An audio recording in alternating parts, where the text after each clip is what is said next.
Está chegando aí o Dia dos Pais, né? No próximo domingo agora vai ser comemorado o Dia dos Pais. Mas, aliás, quando a gente fala sobre o Dia dos Pais, a gente lembra exatamente o quê? A sucessão familiar do filho pegando, tomando o mesmo rumo do pai, às vezes até melhorando as condições da família, no aperfeiçoamento pessoal, né? Agora, quais são os pilares mais importantes para garantir um êxito naquela chamada sucessão familiar? Já que estamos próximos aí do Dia dos Pais, a educadora financeira Ana Paula Hornos vai nos dar 5 dicas, né? 5 dicas de como conquistar o sucesso financeiro, criar um vencedor desde o berço. Boa tarde, Ana Paula, tudo bem? Boa tarde, Braga. Obrigada pelo convite. Como é que a gente pode falar sobre a sucessão familiar, né? Criar um vencedor desde pequenininho, desde miudinho, como prefere alguns? A gente está agora em época dos Dias dos Pais, né, Braga? É uma excelente oportunidade para fazer essa reflexão. A educação financeira, ela deve ser dada desde pequenininho. A gente pode treinar os nossos filhos realmente desde o berço. A gente tem 5 fundamentos na educação financeira que eu poderia dar aqui, que seriam importantes do pai gravar para cuidar dos seus filhos de uma forma que eles sejam adultos financeiramente saudáveis. Quais são elas? O primeiro seria a paciência. A paciência, o saber esperar, é o que faz a diferença entre um endividado e um poupador. A pessoa que sabe esperar, ela junta e aguarda. Que não sabe, ela se torna endividada, ela antecipa os pagamentos, etc.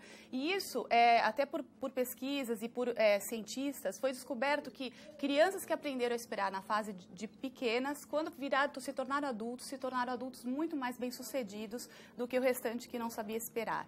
A gente tem uma troca no cérebro do prazer imediato e do prazer de longo prazo.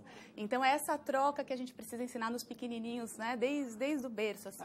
Somos muito imediatistas, né? Muitos não conseguem esperar, né? Semear e querem plantar, querem colher na mesma proporção, na mesma hora, não dá, né? Tem que semear e esperar. O nosso cérebro nasce assim, as crianças são assim, elas pequenininhas, elas não estão maduras ainda. Isso é um treinamento, se não der o treinamento, eles não aprendem. E a família rural é uma que tem esse aprendizado já no próprio campo, né? Que precisa de meses para criar um animal, meses para um plantio, para uma colheita, né?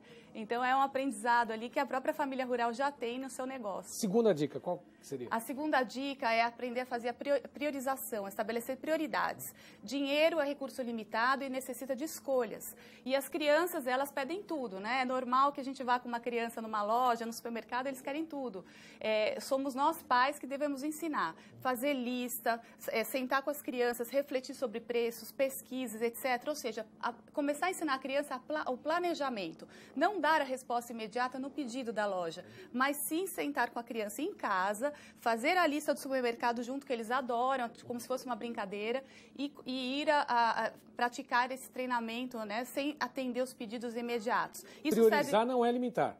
Priorizar é limitar com hierarquia, né? Com decisão de escolhas, né? É escolher aquilo que cabe no orçamento. Isso serve para os pequenininhos e para os filhos grandinhos também, né? A lista serve para todos, para nós adultos também. E a terceira dica? A terceira dica é o valor do trabalho. Esse é um que as crianças, é difícil para eles capturarem quando pequenos, porque eles não trabalham. E eles observam o trabalho na vida dos pais. Somos nós que transmitimos o trabalho a eles, né? Então, é com o nosso exemplo, com o que nós falamos, que eles aprendem. Algumas pessoas, elas falam assim, tive que viajar a trabalho, o papai ficou longe de casa, mas olha, eu trabalho porque eu tenho que pagar todas essas coisas e comprar as coisas para casa. A gente passa 2 mensagens erradas aí. A primeira é que comprar que é o bom. E a segunda que o trabalho é ruim, que a criança já estava meio desconfiada que tirava o pai de casa. A gente deve ensinar que o trabalho, ele traz resultado, ele traz a valorização do ser humano, né, das realizações, das conquistas, do bem para a sociedade. Então, isso é algo que a gente precisa demonstrar e levar a criança ao nosso trabalho. Leve a criança ao campo, mostra a ela... Mostrar que o trabalho é positivo, né? Positivo. O quanto de gratificação a gente tem, não só o dinheiro, mas também a gratificação pessoal na realização daquilo. Bom, né? Quarta dica. A quarta dica é a gratidão. A gratidão é um treinamento também, porque o senso de felicidade, ele também é desenvolvido. A gente precisa aprender e desenvolver a estar feliz independente da situação, porque a vida, ela é cíclica, né? Até o nosso coração, os nossos batimentos são cíclicos. O aprendizado de estar bem, independente se a situação é de alta ou de baixa, é algo que a gente desenvolve. Então, a gente pode treinar com os filhos na mesa do jantar, 3 coisas que foram boas no seu dia que você pode ser agradecido a Deus, a sua família, as pessoas, etc. 3 coisas boas que aconteceram com você. Cada um da família compartilhando isso é um treinamento diário que o nosso cérebro desenvolve um senso de felicidade e gratidão mesmo, né? Bom, antes de falar sobre a quinta dica, lembrando que por essa questão da gratidão, essas dicas que você está passando para a gente, está no blog, né, da Ana Paula Hornos, no site do Canal Rural. Inclusive, a gente tem o endereço, a gente pode colocar o blog, é Dinheiro Sem Crise, né? Dinheiro Sem Crise é o blog da Ana Paula Hornos, não é isso? É isso mesmo, tem esse e outros vídeos já gravados, e toda semana a gente coloca mais um em relação à educação financeira, ao uso do dinheiro na família e nos negócios, na vida pessoal e nos negócios. Bom, quinta dica. A quinta dica é a generosidade. Essa dica, ela significa o treinamento da doação. Quando a gente tem uma tendência também no nosso cérebro, além de ser imediatista, de um certo egoísmo quando se fala em dinheiro. É uma forma natural que nós nascemos assim. Quando a gente treina olhar para fora de nós mesmos, olhar para o próximo e treina a doação e a generosidade, a gente consegue treinar um equilíbrio emocional dentro de nós que nos torna pessoas mais saudáveis ao lidar com o nosso orçamento.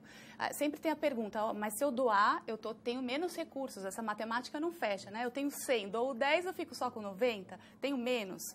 Mas, na verdade, quando você doa os 10, você treina o seu cérebro a ser muito mais organizado e prudente nos 90 do que se ficasse com os 100 sozinho, que a gente tem aí os extremos do egoísmo, que é a avareza ou o consumo compulsivo, né? Que são disfunções aí do nosso cérebro quando a gente exagera com o dinheiro. Olha, essas dicas são importantíssimas. Será que todos conseguem colocar em prática cada uma delas? É difícil chegar a esse ponto, né, de excelência, ter uma vida tão generosa nesse sentido, Ana Paula? Será que a gente consegue? São hábitos, valores que a gente pode praticar, né, Braga? A dica é escolha um para que o desafio não fique tão grande.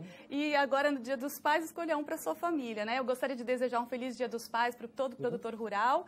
E nós vamos estar agora em transmissão ao vivo, falando sobre esses e outros assuntos relacionados ao dinheiro, na página do Canal Rural. No Facebook? No Facebook, às 14 horas. Isso, então, e quem tiver dúvidas pode mandar, a interação é automática, né? As perguntas chegam, você responde e vai falar sobre esse assunto e muito mais, né? Ana Paula, foi um prazer tê-la mais uma vez conosco. Prazer Obrigado. Foi meu, obrigada a você, obrigada daqui a pouquinho ao telespectador. Facebook, né? Facebook, isso aí, às 14 com a gente. Isso, tem a página do Canal Rural no Facebook, portanto, daqui a pouquinho, 14 horas, consultora financeira Ana Paula Hornos vai falar exatamente sobre essas situações e dar dicas sobre sucessão familiar. Obrigado.